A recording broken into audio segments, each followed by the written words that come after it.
Bonjour à toutes et à tous, bienvenue pour ce cours où je vais vous parler de fonctions de deux variables. Alors c'est assez naturel de considérer ce type de fonction du point de vue mathématique, étant donné qu'on a étudié jusqu'à présent des fonctions d'une variable, eh bien on peut se demander ce qui se passe pour les fonctions de deux variables. Mais au-delà des mathématiques, c'est aussi assez naturel de considérer ce type de fonctions puisqu'elles apparaissent dans des contextes appliqués, comme en économie par exemple. Et vous avez peut-être vu dans vos cours que la consommation d'un bien va être fonction typiquement du prix du bien et aussi du revenu des consommateurs. Alors évidemment, en vérité, la consommation d'un bien dépend certainement de plus de variables, mais pour un début de modélisation, ça peut être intéressant d'étudier ce type de fonction. Alors formellement, qu'est-ce qu'une fonction de deux variables? Eh bien, si vous vous rappelez du cours sur les fonctions, donc c'était le troisième cours il me semble, cette définition que j'ai écrite là, c'est quasiment la même que la définition d'une fonction en toute généralité. En fait, la seule chose que je précise ici dans cette définition, c'est quels sont les ensembles de départ et d'arrivée, ou plutôt, où est-ce qu'ils vivent.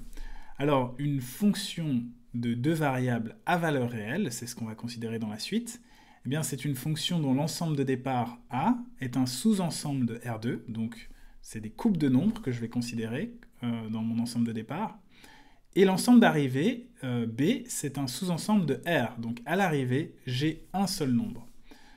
Et donc, qu'est-ce que fait cette fonction? Eh bien, elle assigne à un couple de nombres, que je vais appeler x, y, un unique nombre z dans B.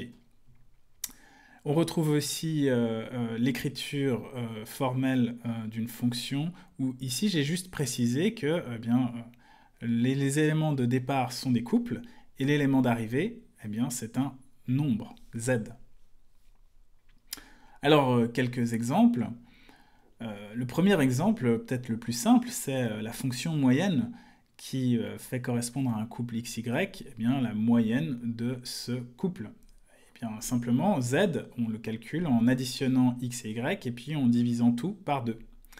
Alors, avec cet exemple, vous voyez déjà que on peut facilement imaginer des fonctions à plus de deux variables, par exemple 3 ou 4, et un exemple particulier de fonction à trois variables, ce sera votre moyenne à la fin du semestre, qui sera probablement composée de 3 notes. Et donc, votre note finale sera une fonction de trois variables. La note des séries, la note du contrôle continu, et puis la note du contrôle final. Alors ici, vous voyez que l'ensemble de départ, c'est R2, et l'ensemble d'arrivée, c'est R, bien évidemment. Un autre exemple, c'est la fonction qui associe au couple xy le nombre z qui est égal à 2x plus x carré fois y cube, pourquoi pas. Les ensembles de départ et d'arrivée sont les mêmes qu'avant. Un troisième exemple, peut-être un peu plus intéressant, au couple xy, je vais associer le nombre 4 fois y carré divisé par x puissance 1,5. Alors, ce qu'il y a d'intéressant ici, c'est cette écriture-là pour l'ensemble de départ. On va y revenir, mais simplement, ça désigne R étoile plus, ça va désigner l'ensemble pour mes x, et puis R, ça va désigner l'ensemble pour mes y. Je reviendrai sur cet ensemble de départ lorsque j'aborderai la question du domaine de définition des fonctions de deux variables. Alors, le dernier exemple ici, c'est l'altitude d'un point sur Terre en fonction de la latitude et de la longitude. Eh bien oui, c'est clairement une fonction de deux variables. Et ici en bas, j'ai désigné l'ensemble de départ, ici A, où x, ça va être un nombre entre moins 90 et 90, et puis y, ça va être un nombre entre moins 180 et 180. Ici, il faut penser à x et y comme étant des degrés.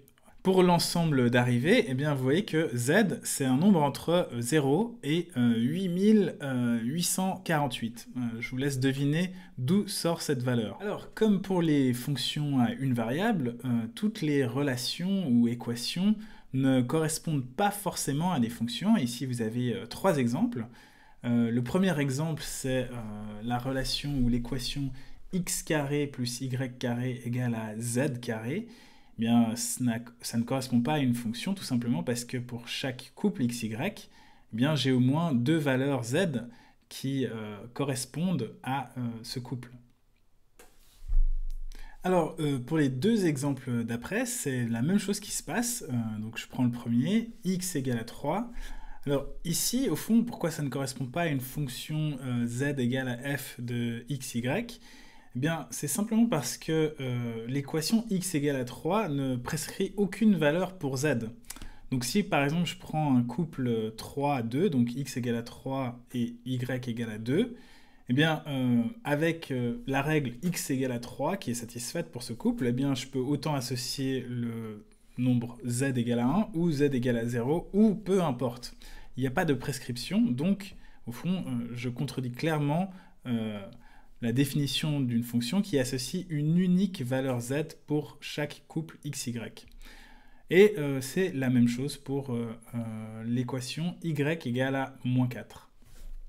Alors, de la même manière que les fonctions à une variable ont un domaine de définition, eh bien, les fonctions à deux variables ont aussi des domaines de définition. Alors, quelques exemples. Le premier exemple, pour la fonction 2x plus x carré fois y cube, eh bien, le domaine de définition, c'est simplement R2. Il n'y a aucune restriction dans ce calcul-là. Pour le deuxième exemple, eh bien, on en avait déjà parlé avant, et maintenant je vais expliquer pourquoi le domaine de définition, c'est cet ensemble R étoile plus fois R. Alors, donc, si on considère la fonction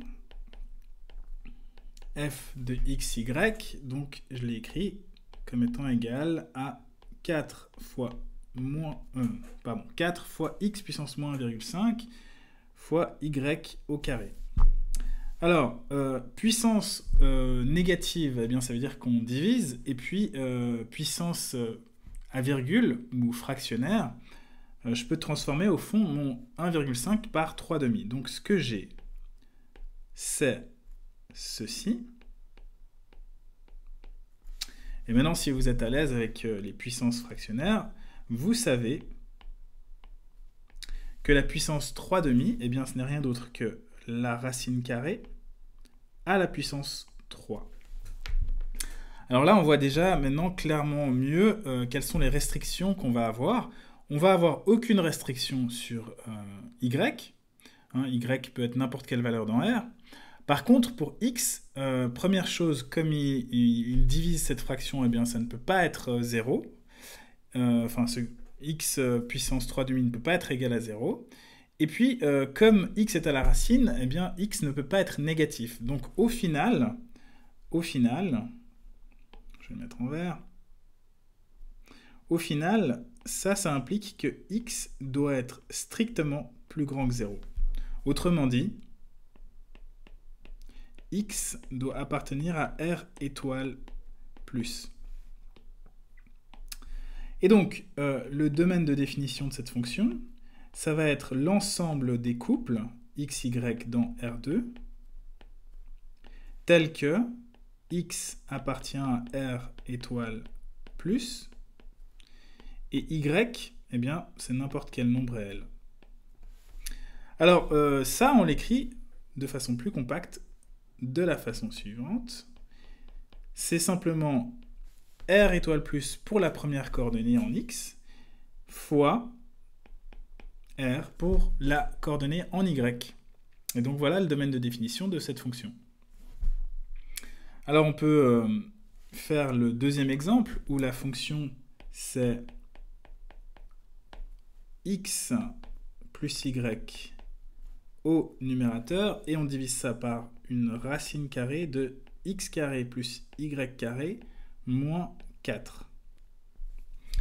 Alors, même chose qu'avant, on a une fraction, il ne faut pas que cette fraction soit égale à 0, il ne faut pas que le dénominateur soit égal à 0, mais on a aussi une racine carrée, donc il faut que ce qui est à l'intérieur de la racine carrée soit plus grand ou égal à 0.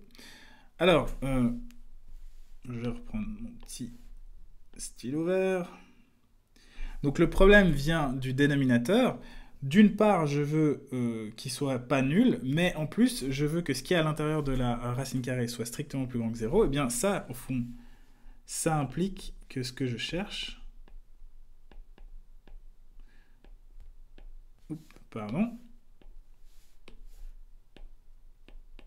c'est que x carré plus y carré moins 4 soit strictement plus grand que 0. Et donc, du coup, c'est ce que vous avez quand vous regardez le domaine de définition. C'est l'ensemble des couples xy dans R2, tel que x carré plus y carré est strictement plus grand que 4. Alors pour le dernier exemple, le domaine de définition est un peu long, mais c'est pas très compliqué à comprendre. Au fond, si je considère la fonction logarithme en une variable, hein, on sait que le domaine de définition de cette fonction-là, c'est r étoile plus. Mais maintenant, je considère le logarithme d'un produit de deux nombres. Donc il faut que x fois y, il faut que ça appartienne à r étoile plus.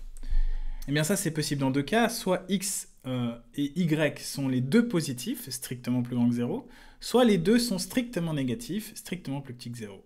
Et donc ici, j'ai écrit deux ensembles, et le petit u ici, c'est la réunion de deux ensembles. Le premier, c'est l'ensemble de tous les x strictement plus grand que 0 et tous les y strictement plus grand que 0. Et même chose pour le deuxième ensemble, mais dans ce cas-là, c'est strictement plus petit que 0.